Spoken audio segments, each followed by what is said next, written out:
On this week's episode of Pop Culture Weekly, we are back in the studio with a co-host. And has the Marvel Cinematic Universe peaked? Let's go! Welcome to Pop Culture Weekly with Kyle McMahon from iHeartRadio. Your pop culture news, views, reviews, and celebrity interviews on all the movies, TV, music, and pop culture you crave weekly. Here's Kyle McMahon. Nah. What's up? And welcome to Pop Culture Weekly with Kyle McMahon. I, of course, am Kyle McMahon, and we are back in the studio together with the co-host after 2 years, Nick Alessandrini. Welcome. Thank you for joining me on the, I forget what we call it, the rotating panel of guest hosts. Kyle, thanks for having me on. I'm thrilled to be here. I know you said 2 years since the pandemic, so we're able to get a co-host back in here with you. It's crazy. So you don't have to really talk to yourself, right? We can kind of throw some ideas off each other, etc. So that'll be good. And, you know, a little disappointed. Even before the pandemic, I just couldn't find my way on to Pop Culture Weekly, but I'm happy to be here. I know. I can't believe you were never on before. That's terrible. I'm going to fire I forgive you. I'm going to fire the producer. So, first of all, yes, I'm like not used to this, so I got to get back in the groove of it. Yeah. So the first segment is called What We Watched. All right. So what did you watch this week, Nick? This week, well, you know what, Kyle? It all started actually over the weekend. It is Pop Culture Weekly, but it was NBA All-Star Weekend out in Salt Lake City, Utah. So the celebs were out, and I know a lot of movie premieres, and saw the celebrity game. Saw a few celebrities that, you know, showed off some athleticism, others that were just happy to be there for the moment. But it was a fun event, you know, just to check that out, seeing some celebrities that aren't known for their athleticism get out there and put it on full display, because you never know, right? Like, if you're bad, you may not want to go out there and show how bad you really are at something like that. But those guys give all the props to them, because, you know, those guys and girls went out there and they laid it all out on the floor. So that was fun to watch. Anything else you watched this week? Let's see. Oh, we finished up White Lotus Season 2. That is on my list. My girlfriend and I. So, yeah, it was actually another from my dad. My dad, like you, just watches everything under the sun. He was like, hey, check out White Lotus. Aubrey Plaza, the Delaware girl. Yeah. Went to high school at Ursuline. Yeah, I thought she was really good in Season 2. I watched Season 1 not that long ago. So when Season 2 came out, it kind of flowed right into each other. And is it like a mystery? You know or is what, it like Kyle? A drama? What is it? It's a drama. Okay. It's more of like a drama with a little bit of thrill in there. But I'll tell you what, you haven't seen Season 1 yet? No, they're both on my list. Yeah, so go back and watch Season 1. And I watched all of Season 1, and I kind of, it was the thing was, you wanted to watch the next one. It was very entertaining, but at the end of it, if you were to say, Nick, what happened in Season 1 of White Lotus? I would say, Kyle, I don't know. So it's like one of those. I mean, it is interesting. And Season 2, though, a little bit more eventful. It was funny because you would say nothing really happened, but it kept you in each episode. So there was obviously some things going on, just no major events there that you were like, whoa, that was like a big part of Season 1. Awesome. And any movies or anything you caught this week? Though I actually wanted to go to see Knock the Cabin recently, God, and I'm good. sure, yeah, right. So I've been trying to find a reason to get back out to the movies. You know, Riley and I haven't been out to the theaters in a while, so I'm always trying to get her to go to the movies. And we were like, hey, let's go see Knock at the Cabin. We didn't really get there, but one thing I've been keeping up on. Wait, what happened? Why we didn't go to the movies? Yeah. We just didn't go. You're like, it's hard when I've you're got like, sports, yeah, we're gonna go, and then we're something always comes up. I've usually got Gotcha. sporting events in the evening, so evenings are tough, and then with work during the regular work hours. So, but I got to get her back out there, soon, especially to the IMAX and see something like that. Yeah. I love Knock it, at the Cabin was so good. So that's what I want to see. So I saw Werewolf by Night, which I'll talk about. That's a MCU one shot on Disney Plus, and I'll talk about that when we get to our feature presentation later. I also saw Quantumania, Ant-Man and Wasp, Quantumania, which I will also talk about when we get to the feature presentation. Otherwise, I saw the latest episode of Servant, which is my favorite show on right now. I'm obsessed with it. We're getting close to the end. I think that was episode 6, and there's only 10. So it's like, I don't know. Yeah, I'm like so nervous, and it's going to be sad, and it's been a really big part of my life and my career for 4 years. So I don't know what. Bittersweet, right? It is. Yeah. I mean, that's how kind of I felt, and I know it's a little bit different. Back when Entourage was around, that was my favorite show kind of growing up. And then when that last season rolled around, you're just like, oh, man, bittersweet. Like, you're excited to see the last couple episodes, but then it's done. You're like, what am I going to do with the rest of my time? But I'm sure you've got plenty of shows lined up. I do, but it's just, especially going on set and these guys, I interviewed them. One of my first episodes, the cast, when the first season came out, was one of the first episodes of Pop Culture Weekly. So, it kind of was the start of my show in a lot of ways.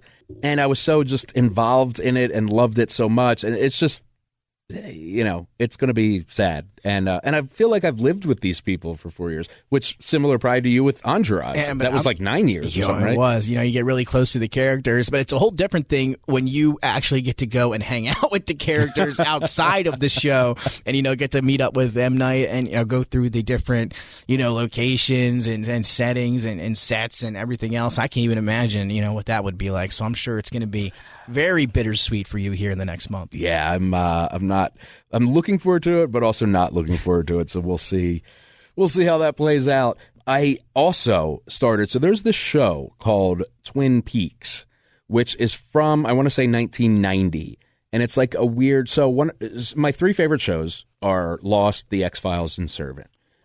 Lost, I absolutely love. Wow, I haven't heard that being brought up in some time. Yeah. I haven't heard Lost, and my grandmother and a lot of my family watched that religiously when it was open until the very end. They still got the box sets, I think, with the DVDs in them. Yeah, it was such a crazy serial show, like where each episode led into the next, and which I'm finding I like shows like that. But but apparently the X-Files was partly inspired by Twin Peaks a little, from what I understood. So I decided I bought this ridiculously priced because it's out of print.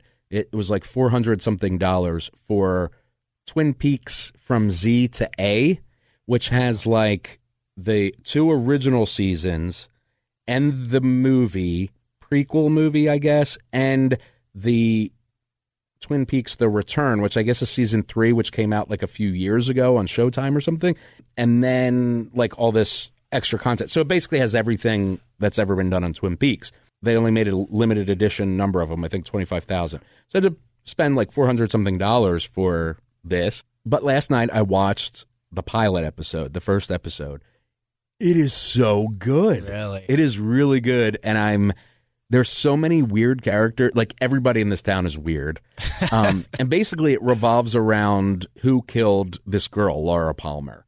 And there's plenty of suspects, from her boyfriend to the guy she may or may not have been cheating with, to her best friend, to there's, even people in the town. Like, I can't wait to get to the next episode.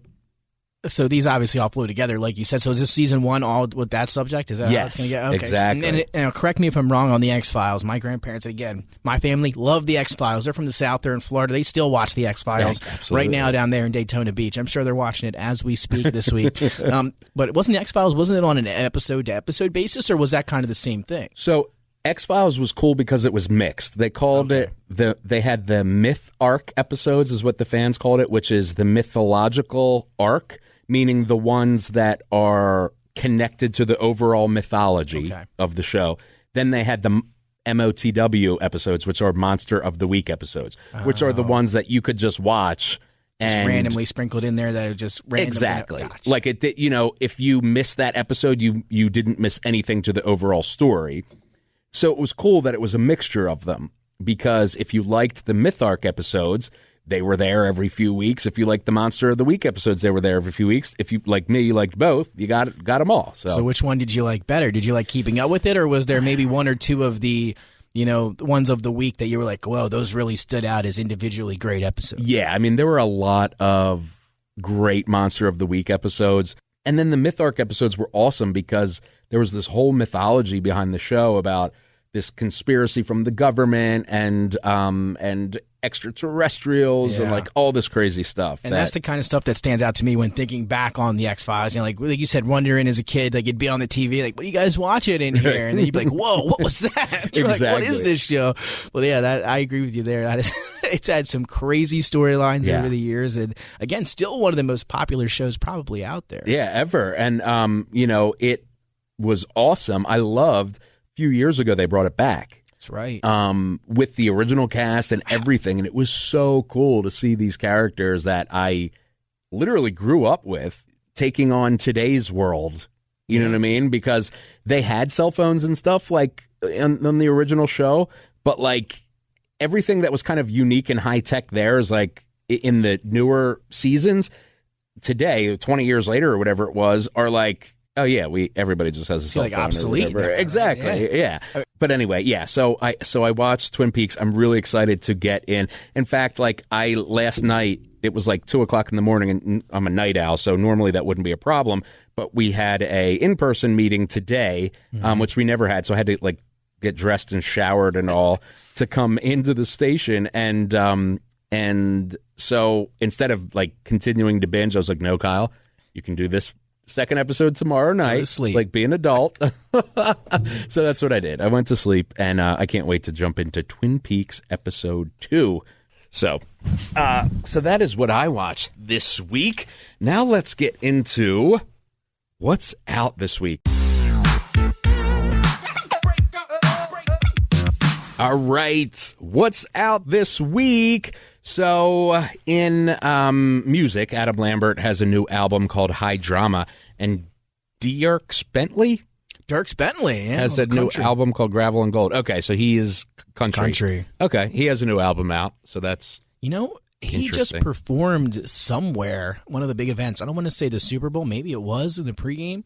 I just saw somebody posted on Facebook or some social media that I'm at the Dierks Bentley concert before the game, so he must have been doing something recently. But yeah, it's his time to shine, I guess. New album coming out, he's making some appearances. Yeah, and doing that promo. That's right. Work for those sales, boy. Or man, I don't know who he is, but I'm sure he's whatever. In any event, so movies, there's nothing really big coming out on streaming this week, but in the movie theaters, Cocaine Bear and Jesus Revolution. So Cocaine Bear, highly anticipated. Yes. Actually, let's start with Jesus Revolution because I think it's going to be more interesting on Cocaine Bear. So Jesus Revolution, it's the story of a young hippie in the 70s who's looking for belonging and all, and that leads to all the good 70s stuff, peace, love, and rock and roll, but sets into motion a new counterculture crusade called the Jesus Movement, which changes the course of history. It's inspired by a true movement. It says that the guy, Greg Laurie, was raised by a struggling mother in the 70s, and Laurie, his mom, Greg, and a sea of young people descend to California to kind of get liberated and enjoy the 70s and all. He ends up meeting this hippie preacher and bring him into his church, and then blah, blah, blah. I can't tell if this is a Jesus movie, like one of those Christian films that's like made for like $17 and, they don't say bad words like sex or things, or if this is a spoof of that. I'm not sure. The whole time you were describing, I know we talked a little bit before we went on the air. I've been trying to figure it out myself. I've been up and down reading, overviews, what to expect, and I can't seem to figure it out. I might take a shot and say, I don't think it's a spoof. I think that it may be a real one, but I don't know. Oh. Again, the last thing, I was actually, I was in Jesus Christ Superstar back in the day. The movie? The play. I was going to say, God, you like time travel. Yeah, I should have set that intro differently. But yeah, I played Judas in that growing up as one of the plays that I was in. You were Judas? I was Judas. Wow. I've never seen the movie or show. Or oh, really? So it wasn't like, it really stood out to me in Family Guy. Family Guy did a whole like scene of it in one of their episodes like a while back. And then I remember getting the script and like going through it, and that it was actually a song from The Music Man, the play in the movie with Matthew Broderick. And I was like, oh man, this is like, I was like, they sung this and Peter Griffin sang this song. I was like, I can do this, right? So I tried out, I got the role, and the rest is history. Do you remember the how it goes? Shipoopy, a girl that's hard to get. Shipoopy, something. Can't win her yet, or something like that. It goes on for a while. There's a big one there. I got the video somewhere. I'll have to clip it and send you the highlights. So that's her name is Shapoopy? No, I think it's just maybe like a term they used to describe some event of going on with something with a woman back then. I'm not sure their specifics. It's been quite a while. But that's when you could take your dame to the corner market and get a soda pop for a nickel. That is right, down in Oklahoma. That's where it took place. We had a shapoopy. Cocaine Bear. Oh, there we go. Inspired by the 1985 true story. What? It blew my mind when I heard that. So they have been kind of going through these promos and commercials now for a while. They started these, I want to say, like 2 or 3 months ago, but like really small snippets that kind of had you like, what the hell did I just watch? And they just show, the bear with the white all over its nose and its face. I'm going, what the hell is on my TV right now? And the first thing you do when it goes off is, I have to Google that. Yeah. Because what is that? And of course, then you learn about Cocaine Bear. And I'm like, oh, that's an interesting, idea for a movie. Yeah. It's a true story. Right. Yeah, and it is from Elizabeth Banks, who is amazing. Yes, I agree. I mean, she is hysterically funny, and she is, I believe, she's producing it and directing it. Wow. And so just from that, it's going to be good. It's got a great cast: Kerry Russell, Jesse Tyler Ferguson, O'Shea Jackson Jr., Ray Liotta. R.I.P. Which I think it was one of his final performances. That's right, it had to be. Yeah, I mean, it's... Wow, Jesse Tyler Ferguson, I didn't even know he was in it. Yeah. I mean, and he's awesome from, Modern Family. And Elizabeth Banks obviously doing Modern Family with him, so, they have a good relationship. Wait, does she do Modern Family? A bunch of cameos in Modern Family. I never knew that. Yeah, and she's so freaking awesome. I love Elizabeth One of my Banks. favorites. Yeah. She's hysterical. She's beautiful. She's so talented. So that'll be interesting to see that this week, and I'm curious what you guys think. Of course, let us know on social at PopCulturePodCA, or Facebook at Pop Culture Weekly. All that good stuff. I'm at KMac Music on Twitter. What are you at, Nick? Nick _ it should be just Nick Alessandrini on Twitter. It's way too long for you guys all at home. I'll put the work on link in the show notes. All right, next up. Hot topics. All right, so everybody's talking about Hogwarts Legacy, and I'm a huge Harry Potter fan, and I'm obsessed with Harry Potter, and I bought the game, of course. I just haven't had time to play it. Have you played it? I haven't played it. I can't wait to play it either. Again, I've been hearing great things all week. The build up, and you can hear it on the commercial. It's years in the making. Mm-hmm. I myself a big fan of Grand Theft Auto and kind of those freelance games where you can just walk around the entire city of Los Santos and do whatever you want. There's so many things you can get into, and now that's basically the theme here for Harry Potter. Imagine just dropping yourself into Hogwarts and just being able to roam around, do whatever you want. Take on whatever you want. I mean, it just sounds incredible. And now with the technology we have in 2023 and all these new systems, Xbox X and everything else, the graphics, I'm sure, are just phenomenal. I can't wait to go play it myself. I think we're both going to spend a lot of time on that this week. Yeah, I think that's what I'm kind of afraid of. I got addicted to Call of Duty and Fortnite. So for both games separately, I had to unplug my PlayStation, because it would be like, I basically work for myself. So I'd be like, I'm going to take, a half-hour lunch break and play Fortnite. Well, then 2 hours later, I'm like, oh, my God, what the hell happened? And now I'm waiting 2 hours, working 2 hours later. Then, you know what I mean? It's tough. Yeah. So that's kind of what I'm afraid of. So, but, I mean, a little Hogwarts will never kill you. I mean, I'm sure if that was on Oculus and I could just boom, put on that headset, and then I'm in Hogwarts. Yeah. That's a different story, but this game's going to be great regardless. Madonna tickets. Ooh. So Madonna, this is crazy. So she announced that she's doing a 40th anniversary tour. I believe it's 800,000 tickets were sold in the first 24 hours or something like that. So almost 1 million tickets in the first 24 hours, which is insane. But that triggered, the demand for that triggered Ticketmaster's dynamic pricing, which, as we know, probably where it really blew up was Taylor Swift, which then the whole system went down. And so Madonna, the way they did it was they did a few different on-sale dates to space out that demand. Yet single tickets of the shows that aren't sold out are going for $4,900 a ticket, which is, I've been very involved with Madonna, I've done the tours and all, and there's nobody that puts on a show like her. But Ticketmaster is really who my issue with is this dynamic pricing is insane. It's insane, and I had you I was unaware of it. Obviously, I was aware of the situations that they were in with Taylor Swift, Madonna, etc. But to hear you lay out, how they were going to, do this going forward with it, if it sells out, you're going to raise the prices for the rest. I mean, wow, that's what seems ridiculous to me. I mean, but for shows like this and when you're a company like that, you can do whatever you want, I guess. Now that's kind of been what it's like, and I'm sure that's the way maybe sporting event tickets are going to go in the future, which would be horrible. I mean, it's a shame, and it's mostly a shame because nowadays, and a lot of it started in the pandemic, even before that, but the reselling industry is just so big now. It's ridiculous. It's ridiculous. And you know me, I'm a big sneaker guy, and I'll sell some sneakers here and there, but mostly just to cover me buying my own sneakers. That's all that is for. Yeah.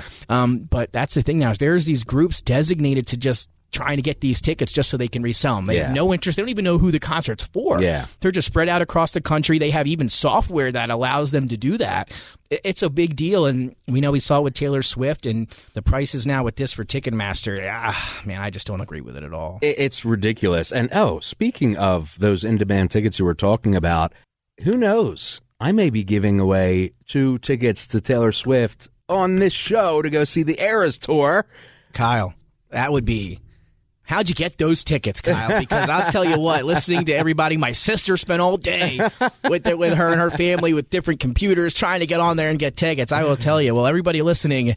Wow, that is a big, that's a big giveaway. Yeah, we'll be announcing details for that in the coming weeks, but I will tell you it's coming very soon, and I can't wait to do that contest. It's going to be a fun contest. Big Taylor Swift fan. We did it over the summer with Firefly tickets. That's right. And it went really well, and ironically, the person who won from the Firefly tickets was in Delaware, like 20 minutes away from here, which is insane. Wow. Yeah. I thought, what are the chances of that? And really? So we are going to be doing that for Taylor Swift. And yeah, we could do a whole we should do a Taylor Swift episode. We could for that giveaway. Bring my niece here. She's 3, but she can sing some lyrics. She doesn't talk. Only sings Taylor Swift lyrics. Really? Like That's the adorable. other day, she said, you need to calm down. She told me to calm down. But won't say, hey, Uncle Nicky, how are you? But she'll tell me that I need to calm down. So that's it. But yeah, so she's a big Swiftie fan. They're going to the show when they come to Lincoln Financial Field. So awesome. they're excited. 3 going to the Taylor Swift show. I'm sure you got some people in their 20s, 30s, and 40s that are saying, my goodness, why are you taking a 3-year-old to the Taylor Swift concert? That could be me. Oh, my God. That's awesome. All right. Rihanna Super Bowl. That's right. Took us that long to get here. We are still talking about it. Everybody's still talking about it. Okay. I'm trying to carefully I think you word got this. something, that you want to say. I love Rihanna as an artist, as Rihanna. Incredible businesswoman. I mean, she's become a billionaire through her business, not through her music. That's the thing. It caught me so off guard. She has more money than Beyonce, and it's not close. Yeah, Beyonce's. I think I saw the other day actually is worth like $480 million. Yeah, it's not even close. Yeah, and Rihanna is worth over $1 billion. Yes, it is insane. You've had performances like Madonna, Prince. Even last year, The Weeknd. Oh, I loved The Weeknd. Who was last year? Dr. Dre, Kendrick, Eminem, 50 Cent. That was awesome. Snoop Dogg, Dr. Dre. Gaga. These were all performances that were, in one way or another, total showstoppers. Since Madonna, the halftime show gets more viewers than the game itself. Yeah. And that started with Madonna, right? So for the past, 8-10 years or something, it has been the largest television audience in the United States by far. That happens once a year. If you're chosen for that, like Rihanna was, give a performance. People say, oh, she's pregnant. Okay. I don't need you to do jumping jacks, but do more than stand there. And it caught me so off guard too, because in my house, my sister, even my mom loved Rihanna. So everybody was like, we're big. The Eagles were in it, so it was even bigger of a Super Bowl. But Rihanna's on at halftime. Let's turn this up, and we're all going to watch it. It's not time to go to the bathroom. It's not time to go get your snacks or food. It's time to see what's going to happen with Rihanna. And coming in, obviously, we know she had a kid not that long ago, but I was unaware of the fact that she was obviously, or would be, in fact, pregnant again while in this scenario. So, I start watching just like everybody else. And I'm thinking in the beginning, okay, yeah, Rihanna, first time to see her in 7 years. Hasn't performed in 7 years. And I'm, again, a huge Rihanna fan. We talk about how much we like Taylor Swift and Rihanna, and maybe we're just like everybody else out there, but two big fans for both of them. And, I had a whole list of, what's she going to perform? And there's even odds in Vegas on what song she's going to, you can bet on it. What song is she going to perform first, et cetera, like that. So I had high expectations coming in. I won't lie, just because of the arsenal that she would have had for on stage. The movement after the first two songs, because you're just sitting there waiting. You're like, all right, now, didn't move much there on song number one. Something, you're thinking a scene change, like something falls down. She's going to run somewhere, do something. Did not move much the entire performance. I think maybe one step to the left and one step to the right. Yeah. Songs are great, right? I mean, I thought she sounded well, but as you mentioned, it's a performance. Right. So I think I have to agree with you there. Would you have it maybe as like one of the worst you've seen, or were you just disappointed because it was Rihanna and you had high expectations? I would say both. I mean, she didn't even do like a costume change. It was like... Wow, you're right. Not even like... Wow. Like nothing. And then even the lip syncing, which... I forgive lip singing in a stadium. Yeah, and you're doing high, Yeah, everybody seems do it in the background a little bit. Exactly, and you're doing a high energy performance, dancing and stuff. I'll forgive that. Mm-hmm. You weren't doing any of that. You're still lip singing. I'll still give you a pass for that because you don't want anything to go wrong. So I'll give you a pass on that for this show. However, you couldn't even lip sing in time, like to your own songs. I didn't understand any of it. It's a little confusing, too, right? Because, once this was announced a while ago, everybody really got excited. So you're thinking, before it announced, obviously she knew. So how long did they give her? Because she's been practicing for a while now. Right. They've gone through the performances. They've literally, done whole sessions on, what to practice, et cetera. And, I guess they just kind of figured it'd be best for her. I don't know if it was her idea or somebody else's. Maybe she tried to move and they were like, oh, no. Don't do that. Like, just can you stay put the whole time?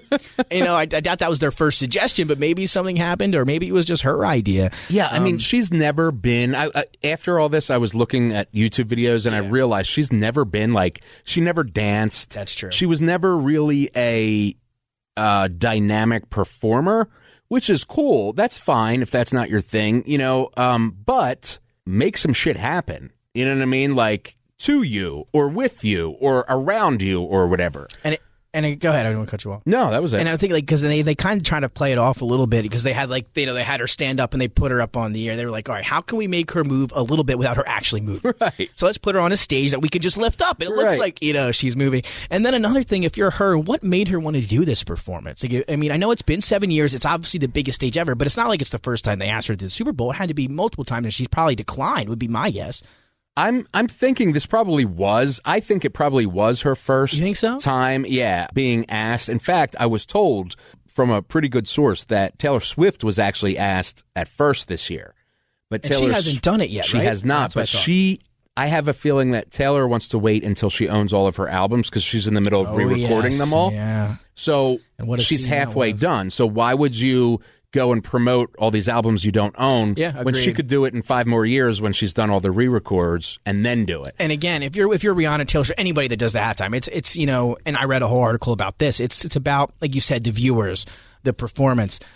You're not getting paid for this. They don't get paid for doing the halftime show. They actually spend, and it goes back to the weekend, and I was looking at the data there. They spend up to $5 million or more on their own performance. They get nothing out of it. The only thing they get is the publicity and obviously the viewership. Yep. So if you're Taylor Swift, you got a new concert coming around, like you said, the songs, etc. You're like, why do I really have to do this? And then I'm thinking, if you're Rihanna, maybe you just had a kid, the whole ASAP thing, ASAP Rocky thing is going on, the relationship there. He'll with the kids.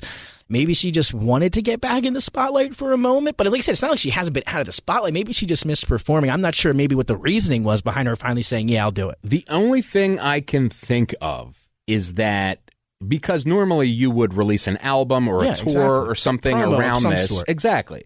This is the time at the Super Bowl to put your tickets on sale for your tour or to release a new album or whatever. And she didn't do either. The only thing I could think of was I have a feeling she was going to tour.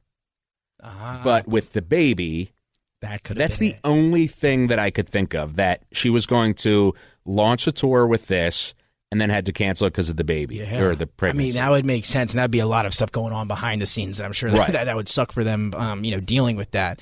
But that's the thing, like you looked at the data, and again, you read some of the articles, And that is exactly the reason why they showed it. And I said the weekend after he did the Super Bowl, and this goes for all the artists, ticket sales rose by almost 100%. Yeah. Like, it's crazy the amount of money that they could make just for their tour. And it's strictly from the Super Bowl. That is literally the sole reason. Yeah. So I agree with you there. I don't know. I guess that probably had to be it. And like you said, going back to the movement part, like, one, you accepted to do it. Two, you realize you have a kid now. It's not for promo. So you're just going to decide, hey, I'm a woman of my word. Maybe I'm just going to stay with it and do it. But she had to know she wasn't going to move much, right? Like, it's not like she came in and like started moving and was just like, oh, man, I can't do this. Right. Like, she knew. Exactly. So, I mean, maybe she just really wanted to do it still. I don't know. It was so frustrating to me, I also feel like, and I heard, again, from very good source that she was late every single day to her rehearsals, which it almost makes me think, like, are you in it at all? Exactly. You know what I mean? I was kind of getting. Was it like why? What was it? Was it just something to like check off your That's what I'm goals? saying. Like, that's what my whole thing was. Why? Why at this moment? Out of all the moments that you could have had, like you said, maybe she wasn't asked before, and maybe she wasn't. But 7 years since her last performance, just had a baby, pregnant again. I just didn't know why. Yeah. I mean, it's disappointing because again, one of the best female artists I've ever listened to. Yeah, I mean, I've never heard somebody say they hate Rihanna. No, you're right. Like, I mean, she just has bops, and she doesn't write, her own stuff. She doesn't produce, but like, it doesn't even matter. Just because she delivers it, as I feel like only she could deliver these songs, and so she's just Rihanna, and she does a great job at belting out these freaking bops, but a horrible job at performing them, I guess. So. At least in Super Bowl 57. Yeah. I will say that. Yeah, I agree with you. Yeah. Kind of caught me halfway through. I was like, I'll turn around then and come back and maybe she had to have moved yet right now. Yeah. What a debate it's been, right? Like, that has been a hot debate since the Super Bowl ended. A debate on, oh man, did the Eagles get robbed, et cetera. But also Twitter trending right after that was like, what is going on with Rihanna? I think that's when the pregnancy thing all took off and people, I think, realized it. Exactly. But I still love you, Riri. Absolutely. All right. Next up, and finally, our feature presentation.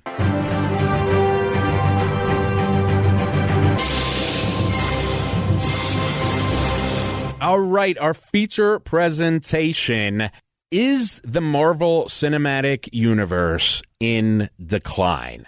There is this debate going on, especially on Reddit, where I'm at a lot, and you can find me on Reddit at Pop Culture Weekly because I'm obsessed with Reddit. But you can see people are in two different camps. The MCU, Marvel Cinematic Universe, has peaked, or it's not. Like, there's two very vocal camps.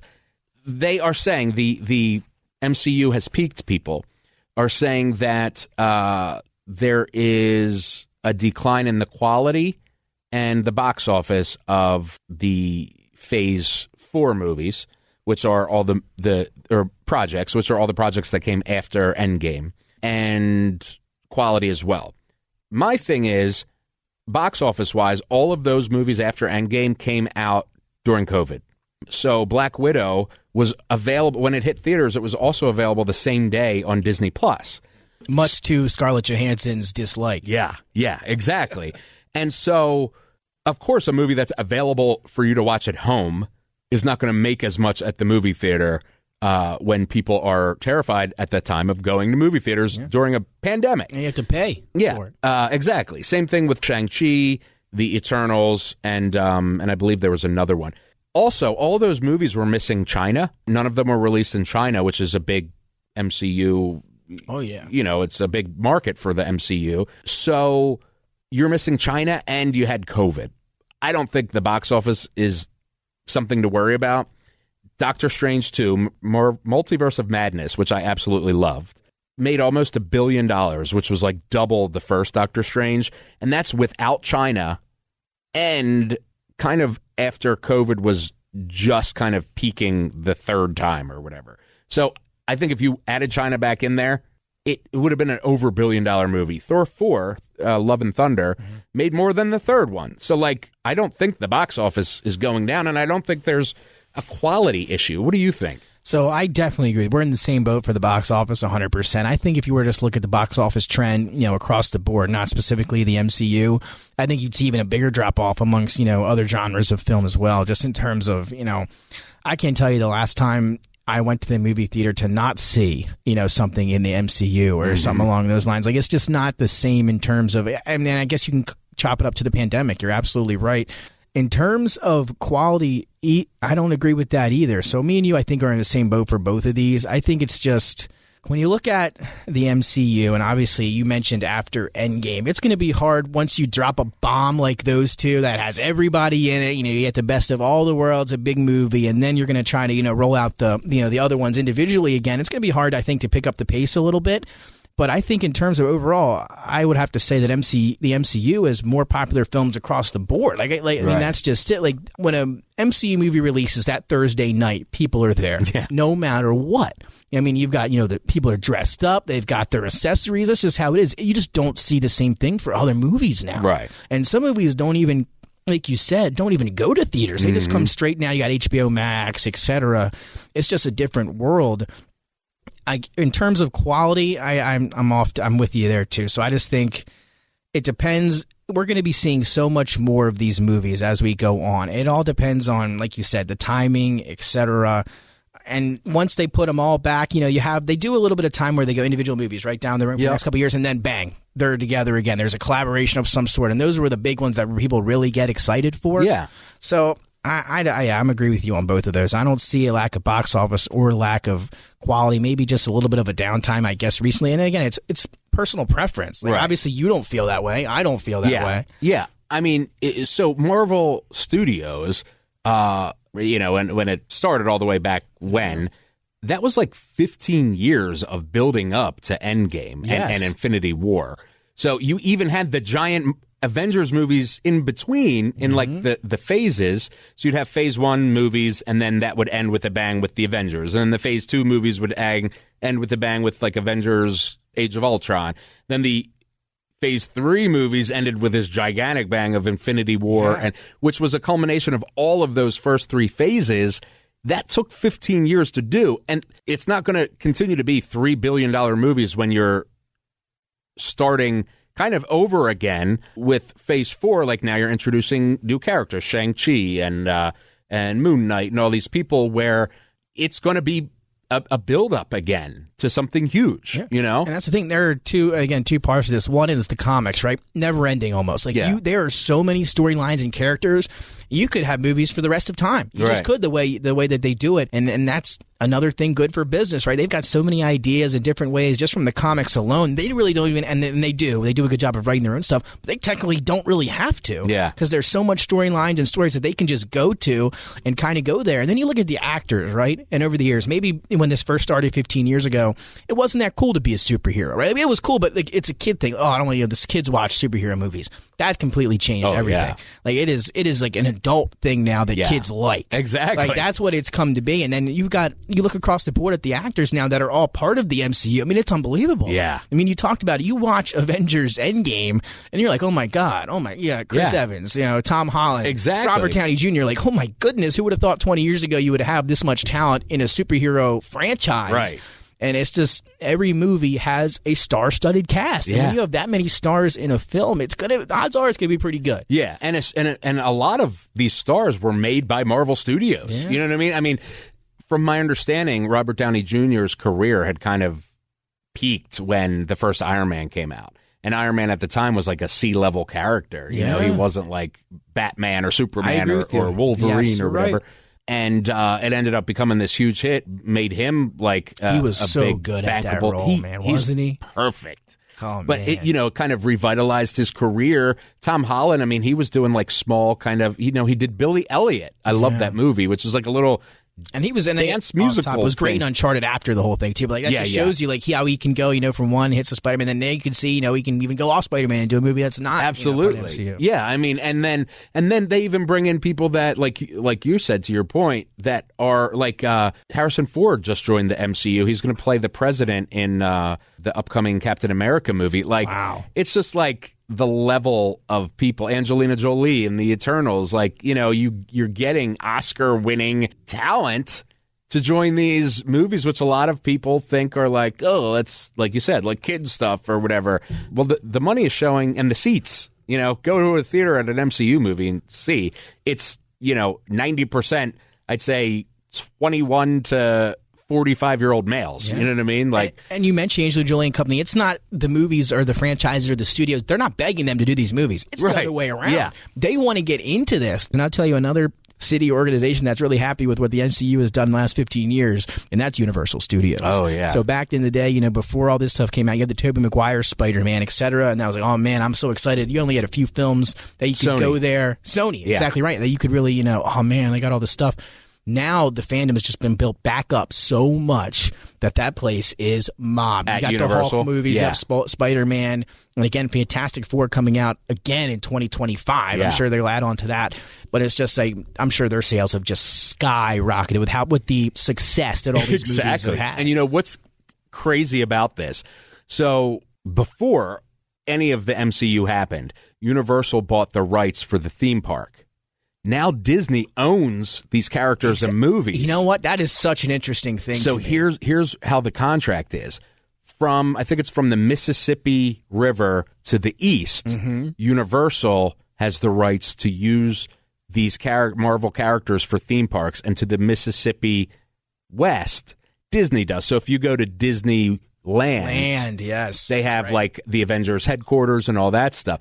It's really weird because these guys should be at Disney. That is actually one of the most interesting topics about the whole thing. Yeah. It really is. Because I was down there again last summer kind of thinking that to myself, like, how are they still able to do this? I mean, it is kind of crazy. So the big loser in that world is Disney World in Orlando. Because they've got the MCU right down the road at Universal Studios. And it's your properties. Their brother over there out in the West Coast has it. Exactly. And they're like, here we are. What do we got? You got the Star Wars world, I guess. Yeah. That's the big part, the big selling point for them. And I'll tell you what, that is an expensive trip. Yeah. If you want to go there. Yeah. But Star Wars is a whole nother thing. But yeah, I mean, it's crazy. And I wonder, because Universal Studios is doing, a bunch more stuff as well. They're always building and adding on, and so is Disney World actually now. They just, I think, shut down Splash Mountain here recently. They're rebuilding to like, I think, a Tiana thing for the Princess and the Frog, but everybody's building new stuff now. And MCU not going to be part of Disney World anytime soon, but Universal is lucky to be able to hang on to that, because if not, they would have lost almost all of, what is it, it's not Animal Kingdom, it's Adventure Island. Adventure Island. So, I mean, half of Adventure Island is superheroes. Yeah. So if that were to go away, they would have been in trouble. Now, what is cool is that, so the Guardians of the Galaxy weren't a part of that deal. Oh, that's right. So they are in Disney. At the Disneyland, right? We're still talking No. So Disney World, they have remember it used to be the Tower of Terror or whatever? Oh, yeah. That's now like a Guardians of the Galaxy thing. See, that is... And I don't want to say messed up, but it's weird. Yeah. That is weird. Like, if you were to go to Universal Studios and you're like, oh, I saw where's the Guardians of the Galaxy thing I saw online? Where's that at? Exactly. Like, oh, buddy, you're at the wrong park. Right. Yeah, it's like you're going to have to know who has the theme park rights for which of your favorite characters. Yeah, that's an underlying aspect of the whole thing that is just insane. Yeah, I think Disney should just buy the rights back, but Universal could be like, all right, $30 billion. Yeah, they got to have money, too. They could name their price, because they're the only ones that have the rights to it. And so it's like... So that's a major driving force for Universal. Like, if you the MCU, that's probably a majority of why you go to Universal Studios. Harry Potter World and the MCU. Right. If that were to go away, it would just be Harry Potter. Like, you would only go there for Hogwarts. That'd be it. Right. Oof. Yeah. I do like Jurassic Park, though. I will go out and say I'm a big Jurassic Park I do love fan. Jurassic Park. Too. So I think the lesson for all you kids listening is never give up the full rights to anything. If it's stick with it. If it's yours, stick with it. Exactly. I saw Werewolf by Night on Disney Plus, which was a Halloween special, one of the series that came up from the MCU, from Marvel Studios. It's kind of, they did it as a one-off. It's in the MCU, but it's not directly connected like everything else is. It's like 50 minutes. It's in black and white. Wow. It is freaking awesome. Really? See, I was going to say, when you started, I was just like, no idea what you're talking about. Yeah. Like, I have no idea what you're talking about. You've got to watch it. It is one of my favorite things I've ever watched from the MCU. Really? And again, usually I have a ear on. I'm pretty much heard of everything. I'll tell you that. That I have never heard of. Yeah, it is really great. It's Did they promo it? They did, and it wasn't a huge promo. Okay, well, that makes more sense. But I also think that it's something you could watch every Halloween season. Yeah, see, and that's the kind of stuff I like. Yeah, it's seasonal. Yeah, and you've got to watch it. It is fun. It is exciting. It's creepy. It's a totally different vibe from any other MCU project. Let me ask you this now, though. So, do I watch it this week, next week, or do I wait until next Halloween? Watch it this week. Wow, You'll love it. So, okay. It's adaptable. That's how much I love it. Yeah. All right. And it's 50 minutes. It's real easy to get through. It's just totally different from anything they've done. And it's like, it's really cool. It's a great story, great cast. Like, it's just awesome. Who's the lead? Is there anybody I would know? Yeah, so Gael Garcia Bernal is in it. And if you're listening and you're unfamiliar, he was the star in The Motorcycle Diaries and Y Tu Mama Tambien and Babel and Coco, Old, M. Night's Shyamalan's Old. Yes.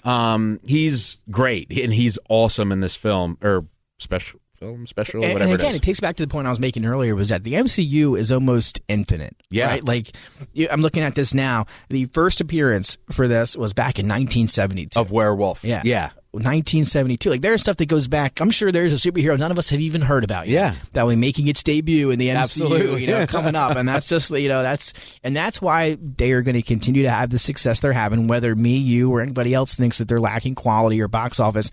It just doesn't matter. Exactly. Because you can do things like Werewolf by Night that's not necessarily tied to everything else and enjoy it. And it's totally different than anything in the MCU. And you don't need to keep up with, there's nothing really tied to it besides it's set in the same world. And they could do that all day, just that kind of stuff. You know what I mean? Did you think, again, this is a little off topic, but it's not too much. Like, did you think that these streaming service would have the success that they've had now? Like Disney Plus, when that, first launched, obviously it was a big deal. I was one that had it right before it came out, right when it debuted. It was downloaded, ready to go.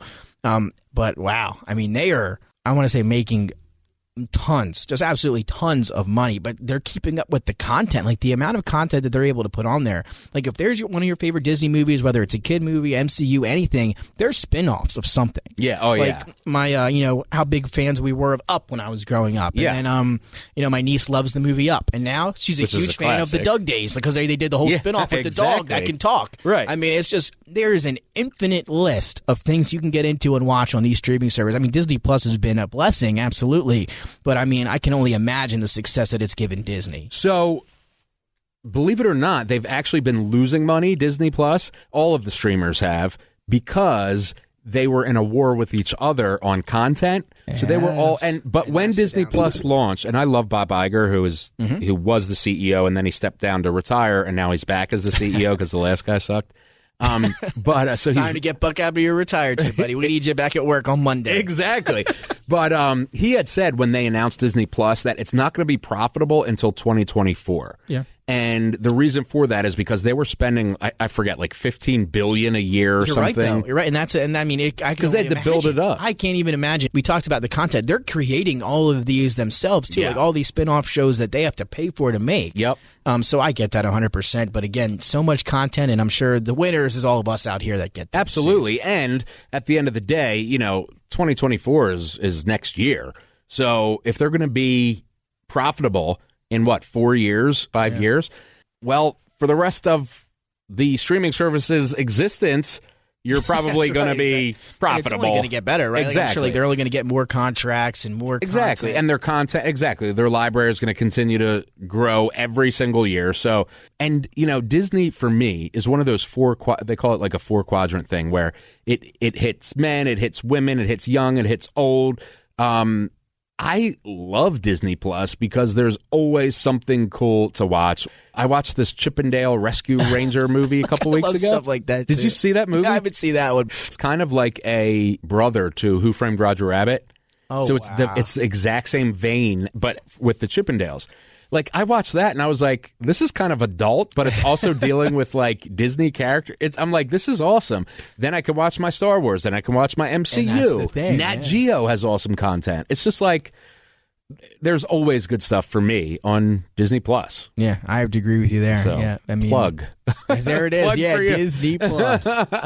For the MCU, so besides things like Werewolf by Night, I know you haven't watched any of the series, right? No, I have not. Which is interesting to me because to me it proves that you don't need to keep up with every single piece of content that Marvel Studios releases to still enjoy the films. Yeah, and the best part is also when you hear about a new film or you know one's coming out, the library's right there for you if you want to catch up and you think you might have missed something. And like you said, you really don't have to. Yeah. But if you're like, hey, maybe I want to be extra sure, you know, you want to go back and you can watch it all that night and get ready for it. Yeah, I mean, you could have skipped WandaVision and gone right to Doctor Strange Multiverse of Madness, but if you didn't skip WandaVision, you would have gotten a lot. I think it would have been a more richer story for you. You would have found out why she went the way she did and stuff like that.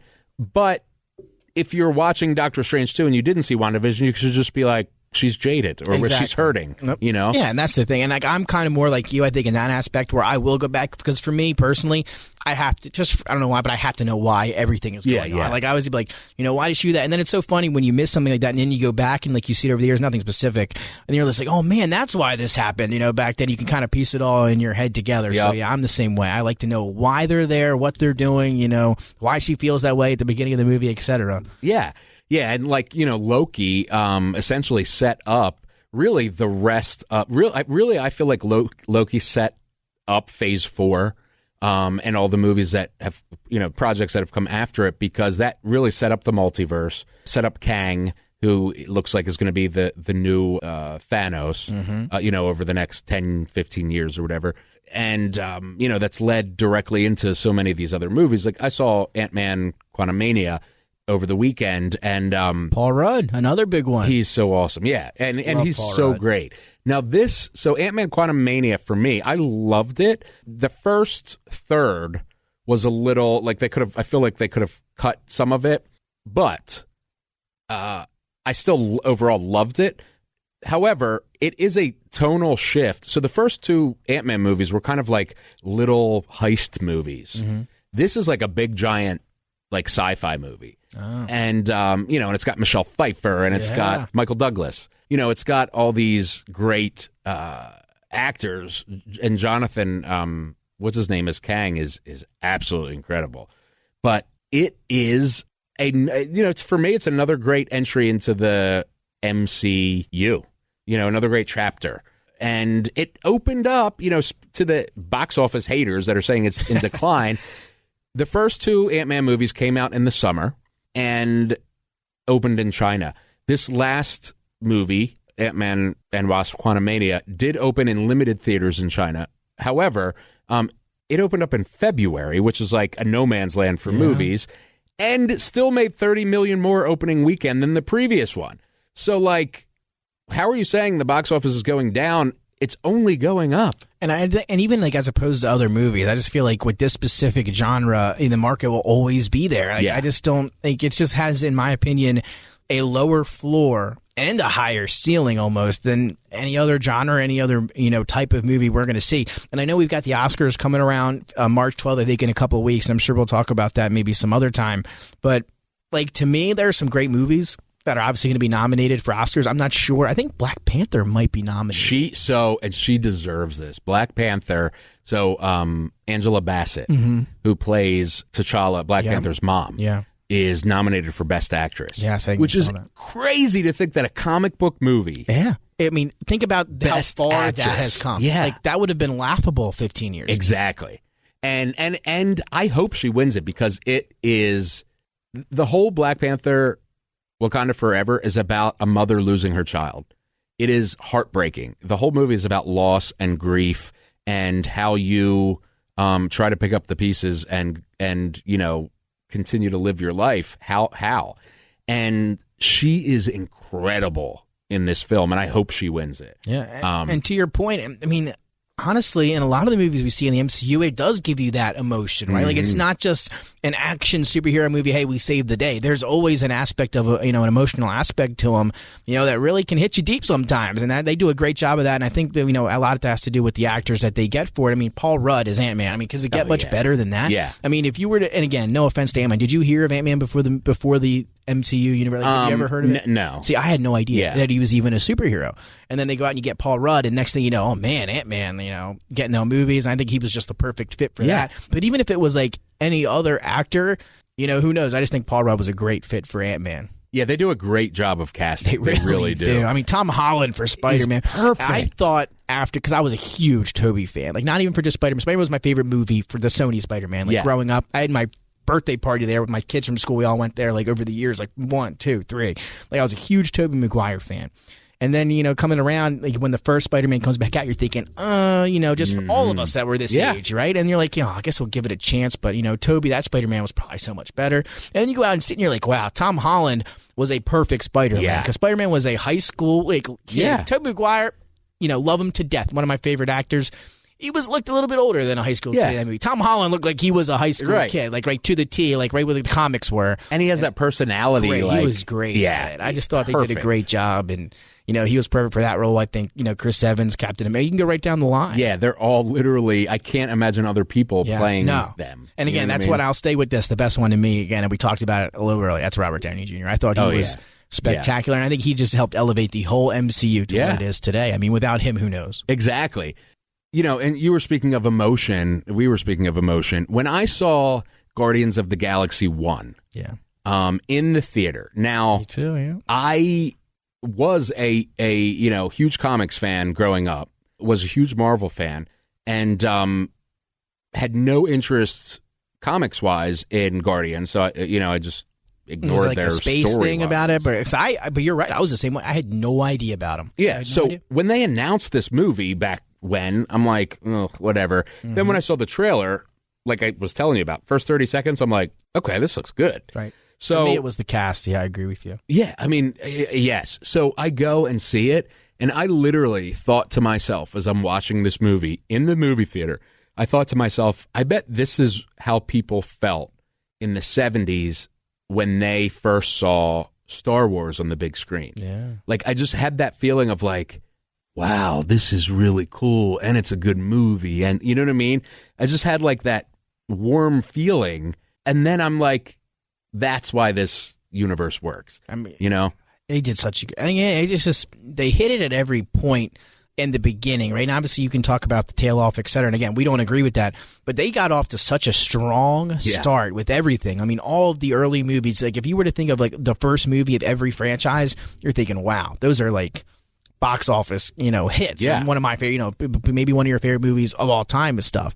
And I thought when I saw the cast for Guardians of the Galaxy, again, I went in the theater. I saw actually with my whole family. We all went to see it. That was one of those films. Chris Pratt, love Chris Pratt. And you're thinking that was kind of his first, big movie, right? Like, Parks and Rec, he got into acting or doing that or whatever, and then gets that big role, first major role, on the big screen. I thought he did a great job. Yeah. And you got Zoe Saldana, obviously one of the best. Like, she's great at everything she does. Dave Bautista, who had gotten his start there. I mean, obviously you know him from WWE, right? And he really wanted to be an actor, but then he goes out there and shows that he can, be a Hollywood actor, etc. And then you look at the two animation parts, right? Groot is Vin Diesel. Yeah. I mean, my goodness, that's crazy. And then Bradley Cooper as well. I mean, it's just, how about that list of 5 people and, that you're going to see for a majority of the time on the big screen?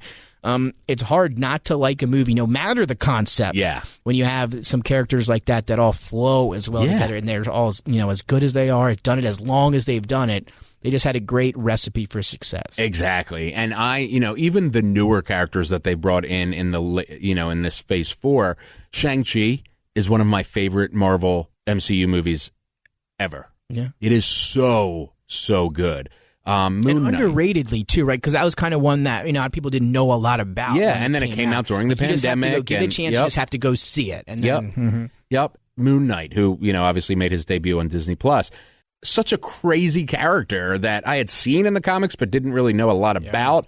And then he has like multiple personality disorder, or I think it's called dissociative identity disorder, and like, it's just, they've all got their own thing, and they do and that's what, Oscar Isaac or whatever. Like, they do. Wow, that's right. Yeah, they do such a good job, not only with the casting, but I just love it. I am a fanboy, and I don't care. Don't care, and I wear that as a badge of honor. And I'm excited to see where, we've now ended Phase 4. I guess Quantumania starts Phase 5. So I'm just excited to see where the MCU goes the next 15 years. Two things for you here. And again, just questions I have for you personally. You see Morbius? Yes. What did you think of Morbius? Okay. So Morbius, or is this a whole other episode? So Morbius, as you know, is a Sony movie. Yes. So it is a Marvel Comics character played, of course, by Jared Leto. Made by Sony. And this has to do kind of with the contract thing we were talking about. Sony was making horrible Marvel movies of the comics that they own. And all the fans were like, Disney, please, Marvel Studios, please, like, do these. So for Spider-Man, Disney was like, you guys can take the money from Spider-Man. We'll make the movie. Give us 25% of what it makes and the merchandising.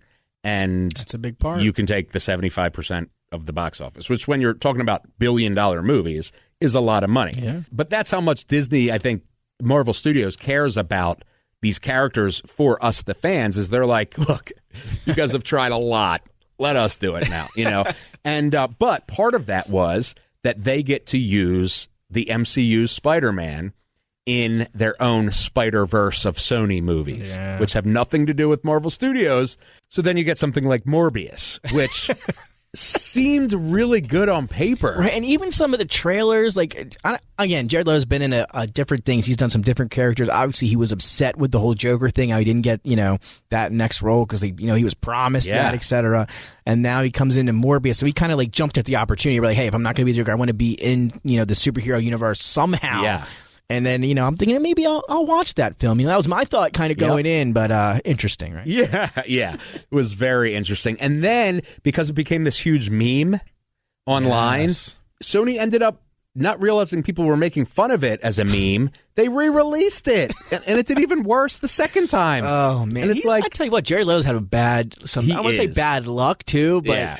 It's not been going well. Yeah, it's right? Maybe not stick been a good to singing. Yeah, it's not been a couple 30 seconds to Mars. Years. I will say I'm a big fan of 30 seconds to Mars. Absolutely, Jared. If you're listening, I'll apologize about the acting comments, but and I'm pretty sure he won an Oscar, didn't he? For he played the junkie or whatever. Yeah, there was one big. You're right. Yeah, it's slipping my head, but you're right. He was in a big movie that really got him some. Yeah. But he's just had a bad streak of bad luck lately. But I just don't. Yeah, Morbius, even Venom. I love the character of Venom. That's another good, like, on the same topic. Oh, my God. Another Sony movie. Hardy, too, which is, you don't want to say hard to mess up. Yeah. But that's hard to mess up. Yeah. And what was weird for me was, like, I felt like I was watching a movie. And then the sequel, you get Woody Harrelson, too, who's amazing. Yeah, and Carnage. Like, that's what I mean, as Carnage. That was, like, I loved the Spider-Man animated series. That was my favorite show growing up, like the Amazing Spider-Man series. So they had Carnage, Venom, like they had all those old villains in it. And when I saw, I said, "Oh, Venom and Carnage." I was like, "Oh man, Tom that's Hardy a dream as come Venom." True. Exactly. Tom Hardy as Venom. Woody Harrelson as Carnage. Like what? And it wasn't them. It was the film. Yeah, it was not good. Yeah, I actually walked out of Carnage. Oh at my! the theater. Wow. Yeah. I don't know if you've done that. How many times have you done that? Maybe 3. Wow. I mean, it was bad. And then at the end of Carnage, because I did end up watching the little post, credit scene on YouTube later on. They're kind of hinting that Tom Holland's going to come to the Sony Spider-Verse, which we knew was part of the deal, but I'm just like, please don't ruin him. Like, because on paper, that's a fantastic concept. Yeah. Without seeing those two films, like, hey, we're going to do a film with Tom Holland, Tom Hardy, Woody Harrelson, and Carnage and Venom, you're thinking, oh my God, time and place, that's going to be a box office bash. Yep. But under these circumstances, who knows? But like on paper, that is such a good idea. Yeah. I just think Sony would be better. Like they've tried a lot. They've tried a lot. But you can't say, and again, back in the day, those original Spider-Man movies are pretty good movies. Yeah, absolutely. So what happened? I feel like, I don't know. I don't really know either. But now they're trying to do a Marvel, so now they're releasing all these movies based on like odd Spider-Man characters. So now they have a movie coming out called Madam Web. Seems like a force. Yeah, exactly. And then there's one on Kraven the Hunter, who's Madam Web. So is that about the Madam Web from the comics? Yes. So she was in the Amazing Spider-Man series, where she's like an old lady or something. Yes, yeah, that is a like. You know what, Kyle? Going back, movie, right? I would rather go back and watch the Amazing Spider-Man, which I think is on Disney Plus. Yeah. I think you can watch it on Disney Plus. Shout out Disney Plus. We are open for sponsorships.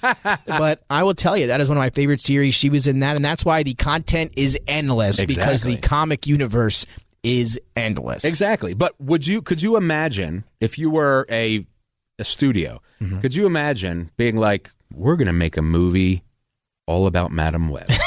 No, because if you were to do a universal poll or a national poll, at least here in the United States, and you were like, check the box of the characters there would be few boxes next to Madam Web that wouldn't be checked. Exactly. You just hear Web and you're like, Spider-Man? Okay, yeah, I'm in. Right. That's probably what they're thinking. Hey, you hear Web, they're thinking Spider-Man's intertwined in there somewhere. Yep. We can sell that.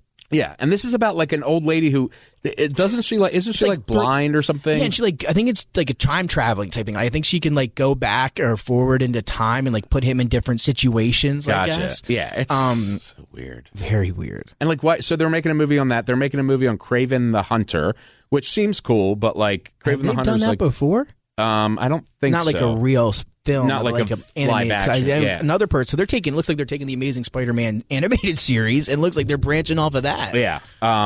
There was another obscure one featuring, and Bad Bunny is going to be in it. Do you know what I'm talking about? Oh, I did hear that. I didn't realize how popular he was. Oh yeah, until insane. Recently. Yeah, he is insanely popular. So I think you can do, because he's done a lot of collaborations. He has a deal with Adidas. Yeah. They do the sneakers, the Bad Bunny forums. I mean, he has a bunch of different like deals like that for different brands and stuff like that. So now I heard that they're going to put him in a movie. And I guess their thought process is anything this guy touches turns to gold. Yeah. Let's throw him in here and see what we can get. He was also, I think he played in the NBA All-Star Celebrity Game last year. No athleticism. Oh, I'm sure. Yeah. But again, that's why he's so successful in the studio. So he is going to play El Muerto, who is I'm laughing as you say it. The literal description is a minor Spider-Man character who first appeared in Friendly Neighborhood Spider-Man comic number 6 in 2006. Oh, so that's kind of a late addition to the wow. 2006 comic. That is interesting. He is a luchador, so he's a Latin wrestler. So they're making a movie about a minor character that's a Mexican wrestler. Like, what are they thinking? I don't know what they're thinking. In my opinion, after hearing you read that, I think it might have been his idea because he's a huge wrestling fan. Oh, is he? And he's done WWE. Okay. So he's done that this year, I want to say. He had a role with the WWE. Like, he did the Royal Rumble or something like that. Really? Yeah, like he was in the ring. Like, I know he had done WrestleMania, one of those crazy, pay-per-views. So I know he likes that kind of stuff. So maybe they saw that and were like, hey, Bad Bunny, with big following, he likes wrestling. Yeah. Isn't there a Spanish Spider-Man wrestler? Yeah. In one of these comics? Because I've got the perfect guy for right. So yeah, we'll see how that it goes. actually could make sense then, especially if he initiated or is passionate about the project. Yeah. He could really make it interesting, I think. Yeah, I agree. And again, he's an interesting guy. I'm not sure how, the acting would be. WWE wasn't bad, I guess. I do remember seeing clips of it. But I'm eager to see him on the big screen. Oh, my God. Okay. Well, that's our take. Let us know what your take is at KMac Music on Instagram and Twitter, at Pop Culture Podcast on Twitter. And we will see you next week. Thank you so much, Nick. Kyle, thanks for having me on. It's been a long time coming. I was thrilled to be here. And if you ever need me back, just let me know. I'm here. Oh, well, what are you doing next week? I'll be here. Okay. Awesome. Thanks again, Kyle. I appreciate it. Thank you. Thank you for listening to Pop Culture Weekly. Hear all the latest at popcultureweekly.com.